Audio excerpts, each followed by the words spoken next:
So many lights on this thing. Hello and welcome to my first ever respill. This is obviously me, Jarvis, from Two Mugs and a Guitar. Darry's supposed to be doing one of these. Maybe he's not, maybe he is, I don't know. We'll see, we'll find out.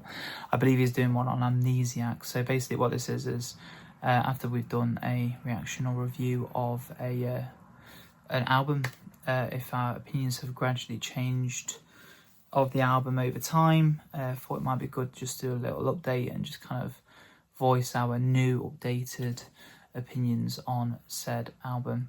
So I'm going to be doing The Scholars, which is a new album by Headrest. It's actually their latest album in the discography, just after Madlow. Madlow, obviously Making a Door Less Open, was released quite a few years ago actually, and it's definitely far better than Madlow. Madlow to me is definitely probably on the lower side of their albums. It was definitely a bit of a shock when we first listened to it. Obviously Darry still hasn't listened to that album, but I remember when I first listened to it, it was definitely very, when you went into it, it was very weird, kind of going into this like new kind of like very plastic feeding, kind of like pristine glossy version of Headrest, which we'd never really heard before, especially because people were so used to the likes of like Twin Fantasy and How to Leave Town, and obviously some of his earlier work, and the Mirror to Mirror version of Twin Fantasy as well, which is even more rustic, and even to a certain extent Teens of Denial, which even though isn't as DIY, isn't as what would you say, unkept as Twin Fantasy might have been, still definitely had elements of that. So when we went into Madlow, Making a Door Less Open, I can really understand why it was very alienating for a lot of fans, and in fact in a lot of ways for me it also was. I do think though, to be fair, it does get a bit of a worse rep than I think it deserves, because when I went back to that album, it's actually not as bad as I remember it being. I just think the initial shock of listening to it and expecting something like what they've done before kind of made me kind of turn sideways against the album. But I actually think it's not too bad, and especially people maybe don't give Madlow a chance, definitely would revisit it, especially the longest song on the album, obviously, always is with Cosy Headrest, which I've forgotten what the name of the track is, but it's a good little track, and it actually reminds me of something off like Gorillaz, like Melancholy Hill or something. I'll have to put up a comment on what the actual song is called that I'm actually talking about. Is it called? I don't know. I'm gonna make it up if I try and make up what it's called. But yeah, that's quite a good song. But yeah, so going into this new album, Scholars, I was kind of anticipating a similar feeling of like, are they going to go back to what they were originally, which is like this kind of like DIY garage indie kind of rock band, or are they going to try and expand on the ideas that they did in Madlow? And I was kind of hoping for the prior, not the latter. I kind of was hoping that they'd just kind of abandon that idea, or maybe still have that idea inspiring them, but not the forefront of it. And to my disappointment, the first track on the album, CCF, didn't give me that perception at all, especially when I first listened to it. And to be honest, even now, after I've listened to the album, I mean, probably over a dozen times at this point, CCF is probably still my least favourite track on the album. I think the reason being is that I think it's just a bit too like, I think it doesn't straddle the line successfully enough for me to not think it's almost like a parody of itself. And I get what it's trying to do. It's like, it's got this like big attitude of being like, I even said it in the reaction, it almost sounds like one of those songs that you see on those coming of age movies where all the kids are like leaving their parents and leaving the cars and going into the school for the first time, and it's kind of like half celebration but also this sense of like nervousness, like you're going into this new area and doing this new thing. So it's kind of got this like anxious feel but also like quite exciting feel to it, which is good, and it works really well with obviously what the album's about, if you don't know, which is about this like a high school of people that are coming together and kind of learning about themselves. And there are themes throughout of like a lot of spiritual identity and trying to find your spiritual purpose and stuff like that, which I think is really cool. But yeah, CCF for some reason just doesn't really grab me. It's just, I don't know what it is. I don't know if maybe especially the first time around when I heard it, the production was definitely something that really kind of turned me off straight away. I think I remember even saying it in the reaction. If you haven't seen it, obviously go ahead and watch it. But I think I even remember saying it sounded like a synth pop band, like almost like, or a synth rock band, something like you'd imagine on The Killers, especially with the production. And it was just too glossy and too shiny and too clean for me. Then we move on to Devereux, which, fully enough, the first time I heard it, wasn't really that big a fan. Grown on me. It's grown on me quite a bit. I also really like the lyrics in this song in particular. I really like the section where the guitars all drop out. It's just drums and a cappella, and the lyrics specifically, because you can see it's all written out in different kind of sections of when different characters are singing, and that part's all sung by his mum. And I like the line where he's talking about, you and me and the rest of your ancestors, we're all walking on this same long line and we're all pushing you forwards. Like it gave me the impression that maybe his mum might have died, maybe, I don't know, because there is definitely this sense that Devereux as a character feels a little bit jilted. Feels like there's something quite not right about him, because there's a lot of lyrics in that song which reference things being really good, and then I think there's a line in there where he's talking about the moth ate like his happiness or something, so he keeps on saying, oh, things were great and then they weren't great. And then obviously we get this quite powerful moment when his mum sings along and says, oh, all of these ancestors are behind you, we're pushing you forward. It kind of always made me think of Moana, like not my favourite film in the world, which not even my favourite Disney film, to be honest. I think it didn't land the ending for me, in my opinion. But there's a part in that film where the grandma becomes a stingray, and I think Moana can see the rest of the ancestors kind of pushing behind her, and it kind of gave me that idea. It was kind of reminiscent of that, that idea of your ancestors kind of helping you forward and push you forward and being behind you, I guess, and supporting you from the spirit realm, or whatever you want to call it. So I thought that was quite impactful. And then we move on to kind of in my opinion, the thing that kind of saved the album for the first time reaction for me, which was Lady Gay Approximately.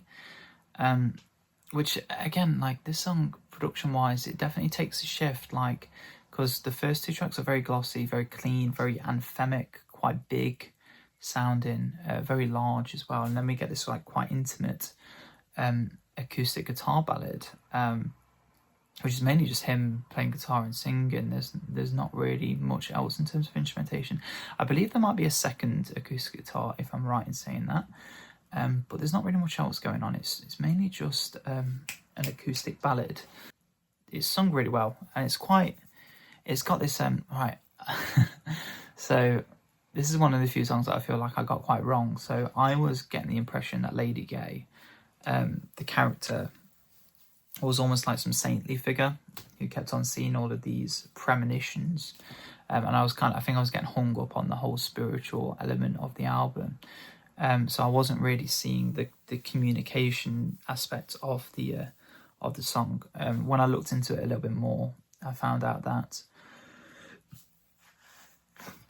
there's a lot of people who are thinking that it's in relation to a trans man, kind of, and his mum is Lady Gay, and she's kind of coming to terms with him transitioning. And I actually thought this was quite quite a powerful song, actually. I really liked how kind of real and raw it was when you kind of look at it from that element, because the mum is really struggling with kind of coming to terms with having to see her then daughter obviously now be someone different, but yet still trying to love them. And I thought that was really quite, I don't know, there's something really real about that and quite raw, which I thought was quite good. And it's not a side to that conversation you see very often. And yeah, I just thought it was done really, really well and really creatively done, to be honest. Especially the last part where, it leaves on an optimistic note where Mallory, I believe the name is Mallory, asks, "Am I dead?" And Lady Gay, the mum, responds and says, "No, you're my son." It's kind of like finally admitting that, you know, things are hard, and at times she kind of like talks about, you know, wanting spiritual guidance or to be spoken from someone from high, like to kind of get advice or support, because she's really struggling with coming to terms with it. But then at the end she says, "No, you're my son," which I think is really, I just thought it was a really beautiful moment, to be honest, when I figured out what it actually meant. And I also thought it was really creative as well with the stuttering of the word am. The did. It almost sounds like the characters stuttering, like they're starting to cry or something, which again, I just thought was really creative. And that song definitely stirred me in a good direction for the rest of the album, which is great. Kind of kept me, because Devereux definitely wasn't a good track for me when I first listened to it. It's grown on me a lot now. CCF still not so much. But that was the first track really on the album, the first listen that really kind of got me invested.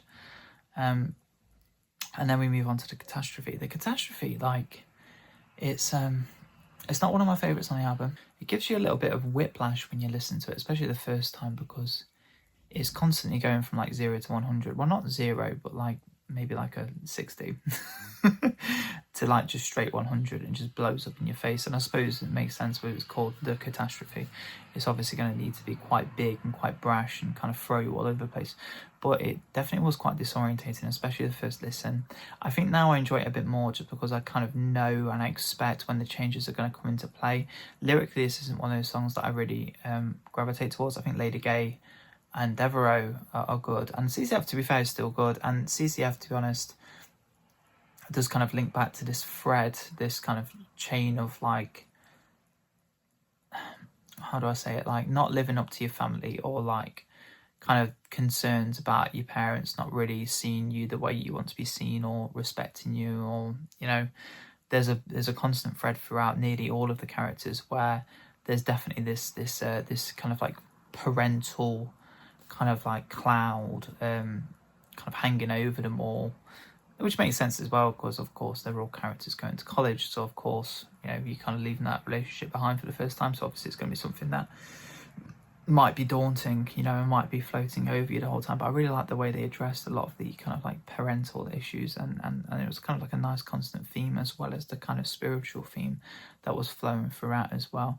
And yeah, the Catastrophe, I don't know, it's just not, it's definitely not a song that's grown on me that much. Like, it's okay, and I think I enjoy it more than the first track, CCF, but I don't know, I don't really mind. Like, it's kind of skippable in my opinion, like sort of like CCF, it's sort of skippable.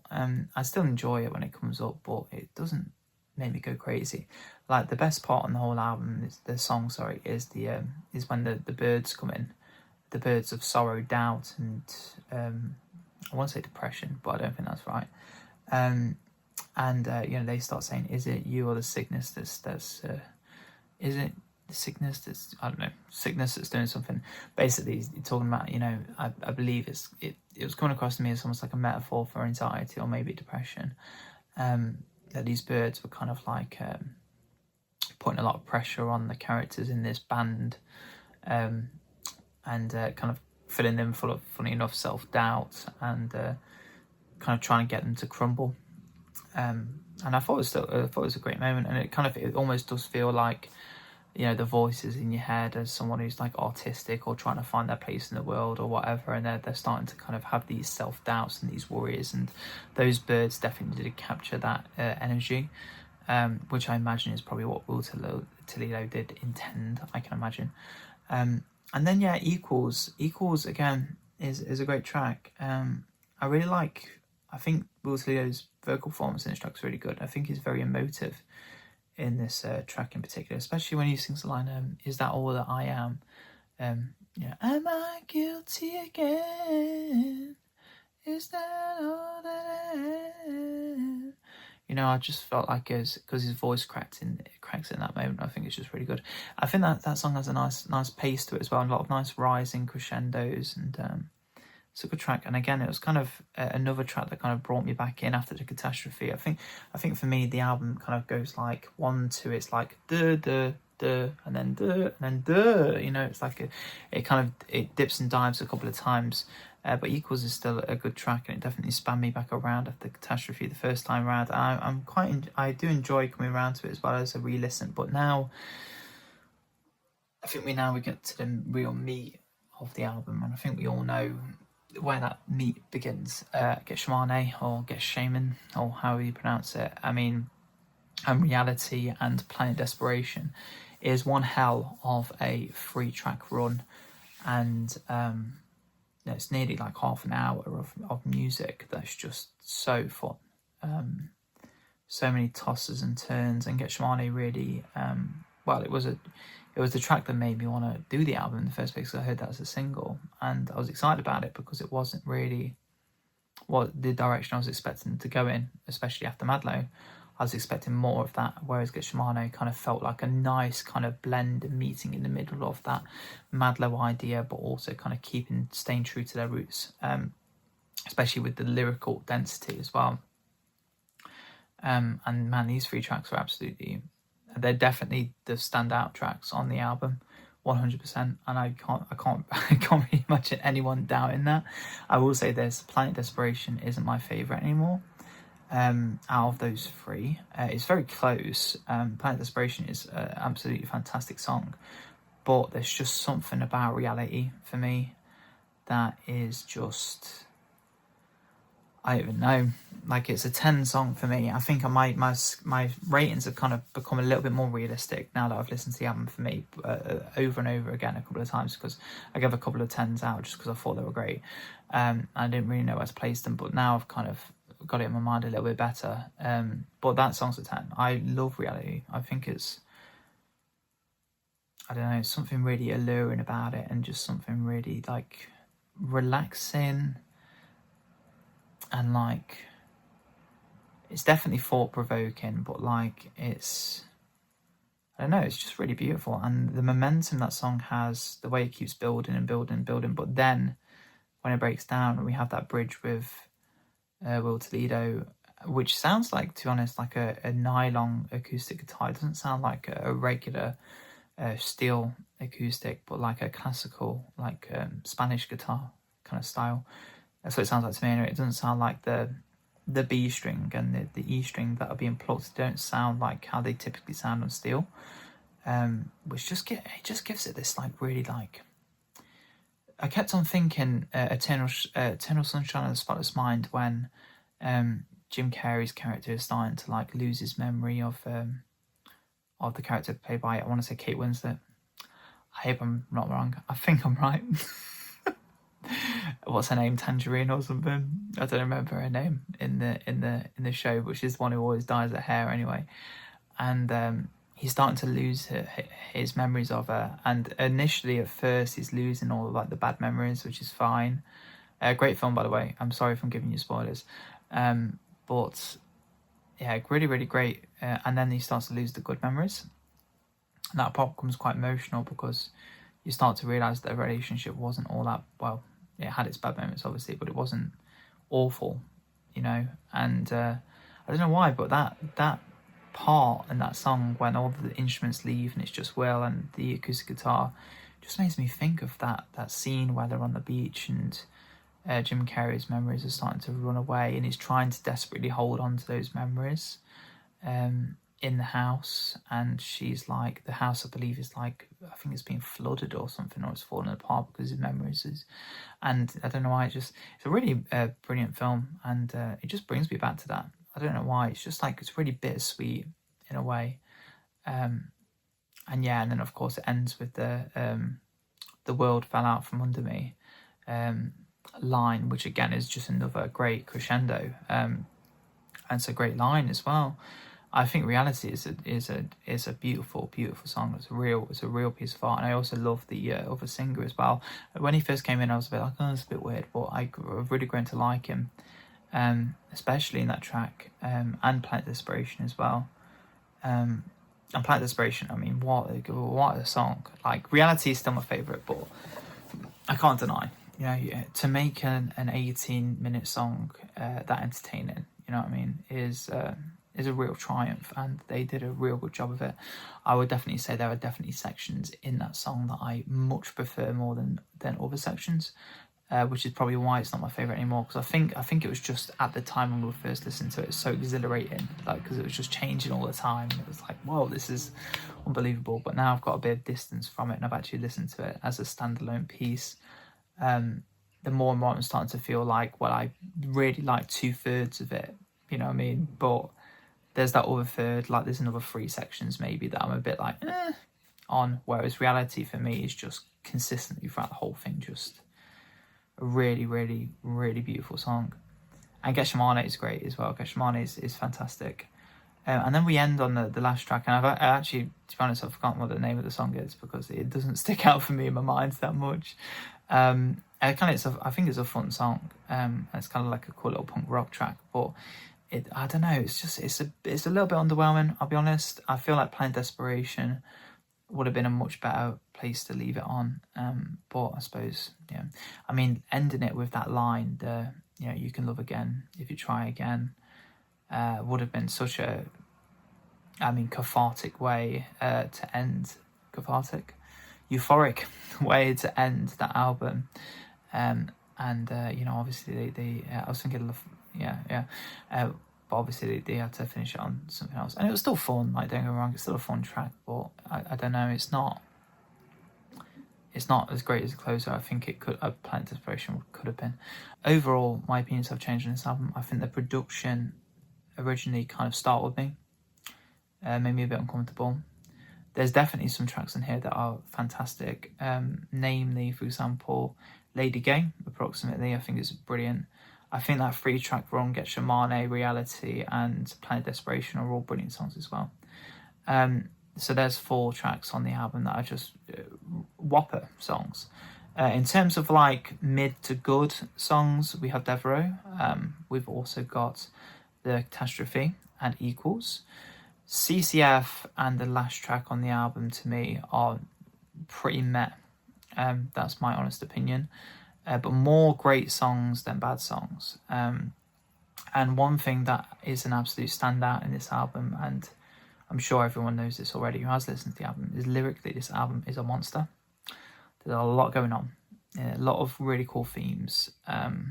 Really interesting character work. Sometimes you get a bit lost.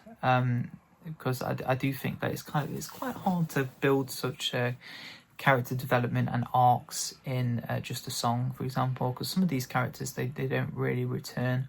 Like the Chanticleer returns quite a bit, but a lot of the characters they aren't really there much, so it's kind of hard to kind of give them a proper fleshed out arc. I kind of wish, I know that there were some, I think it's with the vinyl release, there's actually like a book that is with the release that you can kind of read about the characters and find out a little bit more context about them, which is great, but obviously I don't have that, so it is kind of hard to fully resonate with and understand the characters, because I do feel like it's a big task to put that much into a 4-5 minute song, or of course in the case of Planet Desperation, an 80-minute song. But there's a lot going on in that song. That song is crazy lyrically. It's a wild ride. But yeah, lyrically though, it's definitely very compelling, very, very interesting, and I love coming back to it. Like, I love the lyrics in this album, and that thing I think is one thing that Carsey Headrest do better than a lot of other artists for me, is lyrically they're just Will Toledo as a lyricist is just mind-blowing to me. Like, I just love the way he threads his sentences together. I love the way everything he says is so like thought-provoking and weird, and like it's almost like, you know, it's like things that you think all the time but you wouldn't think to write them down. You're like, how does he articulate himself in those ways, in those manners? The production was hard to get used to at first, but now that I've re-listened to it, I do think I've changed my opinion on the album. I gave it a strong 8 initially in the first time reaction. I do think it's a little bit better. I don't think it's a neutral 9 or a strong 9, and it's definitely not a 10, but I would rate Teens of Denial a strong 8, and I prefer it to Teens of Denial, so I'm going to go ahead and call it a weak 9. So I'd say it breaks through the 8s for me into a weak 9, but I don't think it's going to get much higher than that. And to be honest, I was kind of debating just bringing down Tinted Denial to like a neutral 8 and putting putting Scholars in a strong 8, to be honest. But I do think that Tinted Denial deserves a strong 8, and for that reason, that means that the Scholars deserves to break 9. So that's my opinion on the Scholars, my new up-to-date respill on the Scholars. I hope you enjoyed it.